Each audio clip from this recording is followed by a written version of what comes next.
So, it's August 2011, and 23-year-old Dalene Carlson heads out to Finnegan's Pub in Stockton, California for what should be a fun night. She trusts a guy she's known for like a week to have her back. But instead, she ends up in a cornfield, betrayed in the worst way. How does a single night spiral into a nightmare? What could drive someone she knew to commit such a heinous act?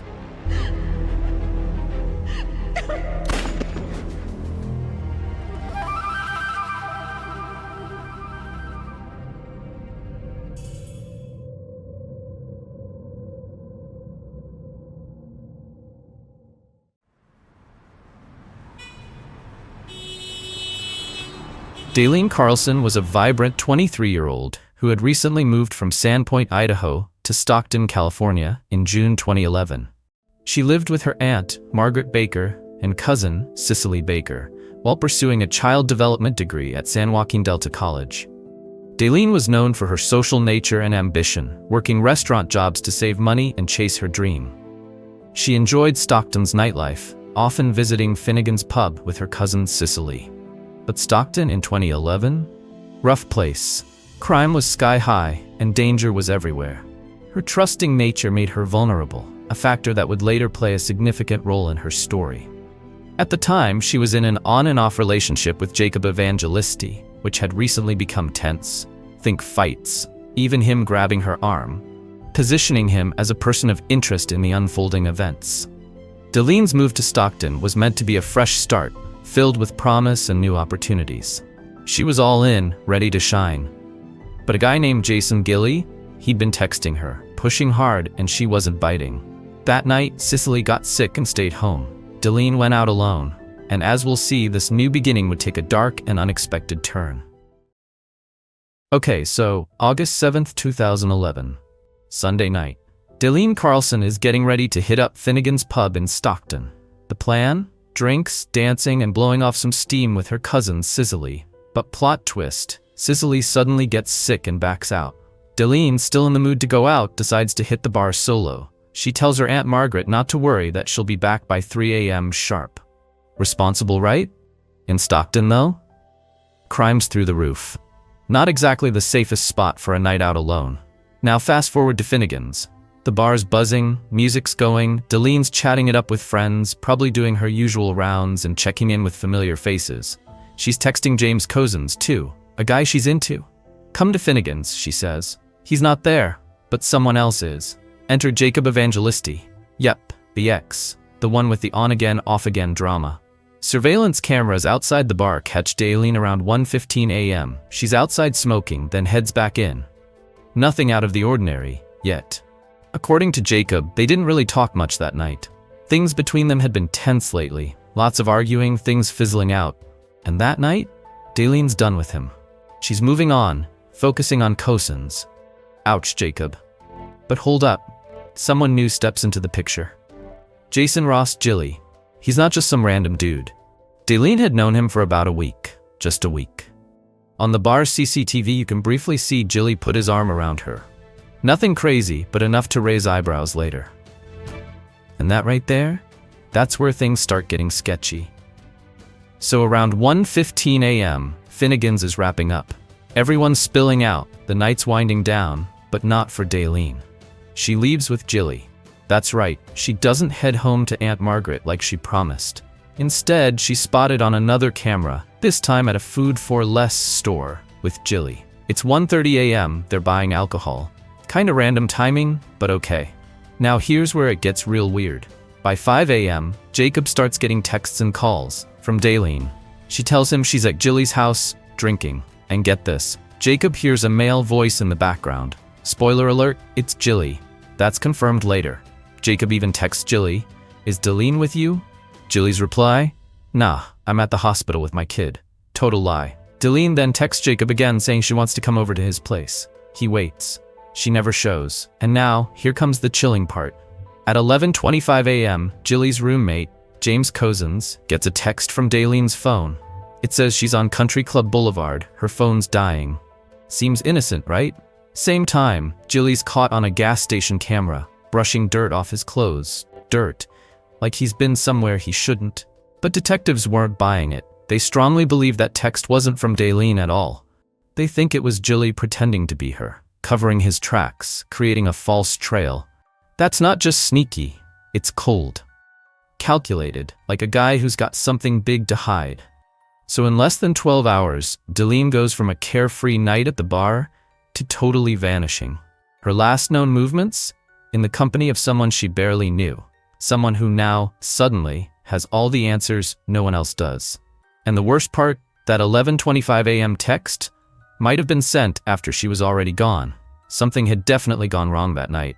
And trust me, what comes next only gets darker. So, remember how Dalene told her Aunt Margaret she'd be home by 3 a.m.? She never came back. At first, Margaret's probably hoping Dalene's just running late, but by 3:30 a.m. she's calling, texting. No answer. Hours tick by with no call, no text. Something's off. Really off. By August 8th, Margaret had tried calling, texting, nothing. Radio silence. That's when she called the police and officially reported Dalene missing. Now, the cops don't waste time. They start their search where most stories begin. The bar. Finnegan's. They talk to staff, ask about that night, who Dalene was with, what she was doing. And 3 names keep popping up over and over. Jacob Evangelisti, her ex, James Cousins, Gilley's roommate, and of course, Jason Gilley himself. Jacob, he had some drama with Dalene, sure, but no direct contact that night, besides a few texts. Cousins? Turns out he was out of town completely. Solid alibi. But Gilley? Oh boy. Gilley's version of events had more holes than a broken fishnet. 5 stories, actually. Weed deals. Dropping her on Charterway. You name it, he tried it. Okay, so get this. Gilley tells the cops that he left Dalene at the bar around 1 a.m. He claims there was some sort of family emergency, so he bailed early. Sounds convenient, doesn't it? But then the police pull the surveillance footage from Food 4 Less. Boom. There's Gilley with Dalene at 1:30 a.m. buying alcohol. So much for that family emergency. Once he's cornered, he changes his story. Says, okay, fine, I took her back to my place. He admits they had sex, consensual according to him, then claims they got into an argument and he ended up dropping her off in Modesto. Hold up, Modesto? That's 40 miles away from Stockton, and she just magically vanished after that? Police weren't buying it. On August 15th, just a week after Dalene disappeared, Gilley gets arrested. The charges? Kidnapping and false imprisonment. Seems like they got their guy, right? But nope. 2 days later, August 17th, he walks free. Why? Not enough evidence to hold him. Nothing concrete, no body, no weapon, just sketchy vibes and a story that kept changing every time he opened his mouth. But now the cops are on high alert. Every little thing matters, and then they find something. Security footage from a gas station shows Gilley at 11 a.m. on August 7, the same day Dalene vanished. He's brushing dirt off his clothes. Alone. No Dalene. Where's he been? That one clip suggests he's just been somewhere. Rural.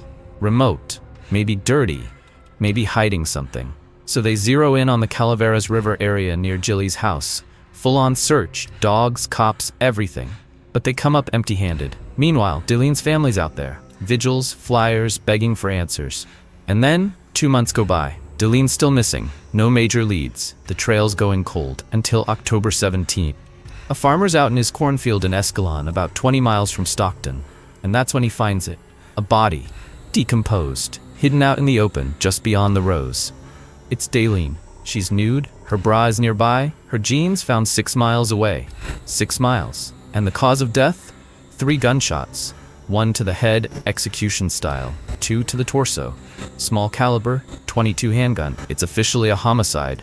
No more guessing, no more theories. Dalene Carlson was murdered. Now the question is no longer, where is she? It's who did this, and why? And if you think Gilley's done lying, buckle up. It only gets more twisted from here. So here's the question everyone was asking after Dalene's body was found. What kind of person could actually do this?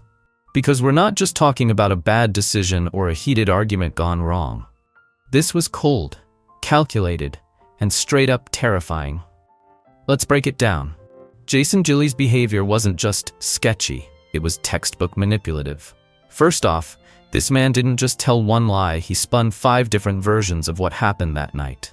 5. Every time the police got closer to the truth, he'd tweak the story, add something, leave something out, change the timeline. like a human etch-a-sketch. That right there, that's a huge red flag. Psychologists would call that a manipulative coping mechanism. Basically, he lies, shifts blame, rewrites the script, all to dodge responsibility. And it gets worse. Gilley wasn't some clumsy fool who panicked.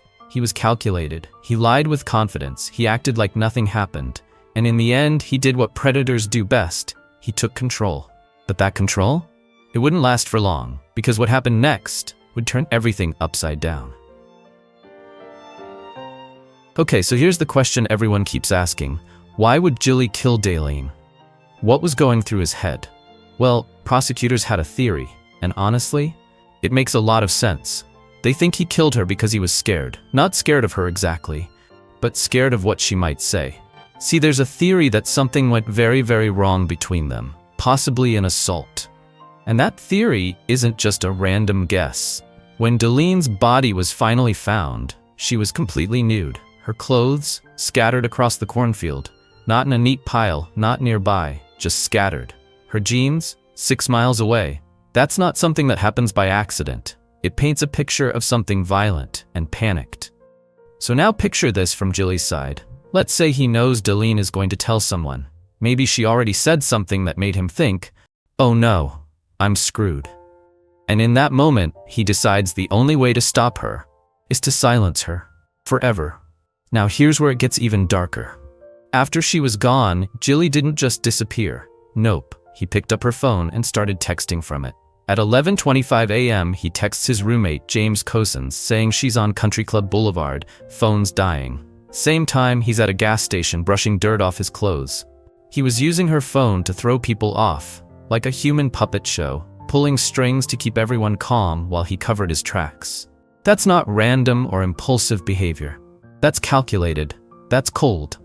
And Dalene? She was exactly the kind of person who wanted to believe the best in people. She was super social, super open, always talking to new people, whether it was at Finnegan's, rodeos, or wherever. That's why she was there that night, just hanging out, not suspecting a thing. That openness is probably why she didn't see Gilley as a threat. I mean, think about it. If someone seems chill, smiles a little, cracks a joke, your guard goes down. Especially if it's someone you've been around before, like Gilley. Someone you kinda know. That's what makes this whole thing feel even worse.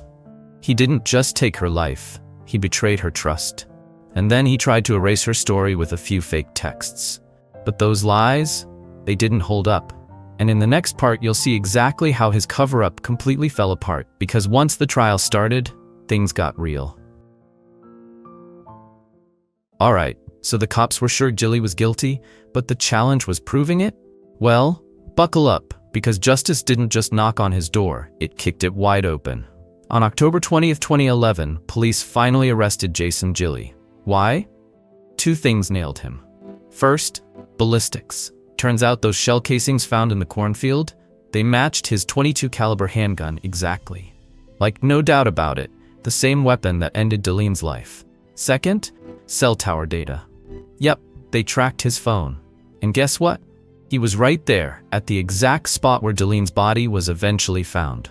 Not around the corner, not a few blocks away. Right there. Now fast forward to 2013. The trial begins, and oh man, the prosecution did not come to play. They brought out over 1,000 pages of evidence. We're talking surveillance footage, text messages, GPS data, and some seriously emotional witness testimony. One of the standout moments? A guy named Jacob took the stand. He testified that he heard Gilley's voice coming from Dalene's call at Gilley's house that night. You could literally feel the courtroom shift when he said it. And Gilley? His defense was rough. He claimed everything was consensual. Said he and Dalene had sex, then he dropped her off in Modesto like it was no big deal. Kept pushing that story, even on the stand. Like, dude, give it up.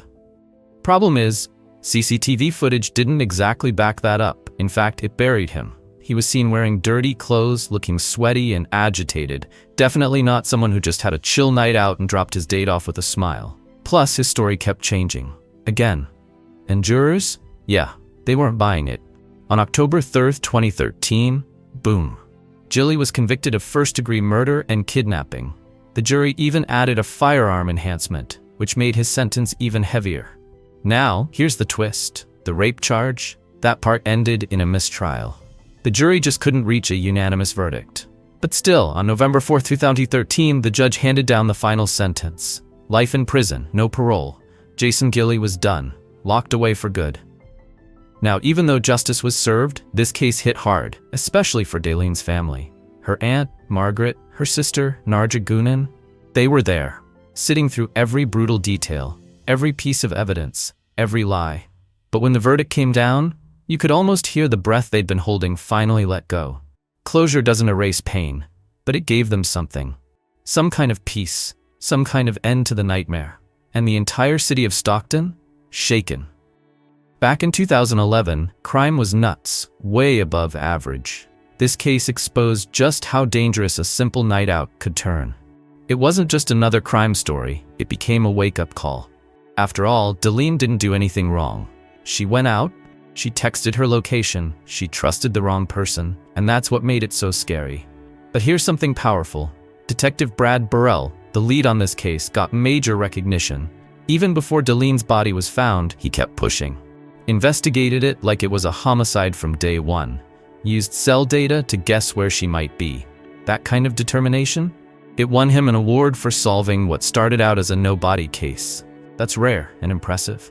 Dalene's legacy is about more than tragedy. It's about refusing to let silence win. But before we wrap up, let's talk about what this all means. Because Dalene's story? It's a warning we can't ignore. Dalene Carlson's trust cost her life. She believed she was safe with someone she barely knew. But that trust was shattered in the worst way possible. Her story is a chilling reminder. Always stay cautious, even when things seem familiar. And if something feels off, trust your instincts. Want to hear about another betrayal? Check out our video on Grace Mullane's case next. It's another story that will leave you speechless. But hold up, Dalene's family didn't just mourn. They fought, held vigils, passed out flyers, kept her name alive. They're still pushing for missing folks to get answers. And one more thing, creeps like Gilley, they're all smiles and charm. Till they're not. Stay sharp out there.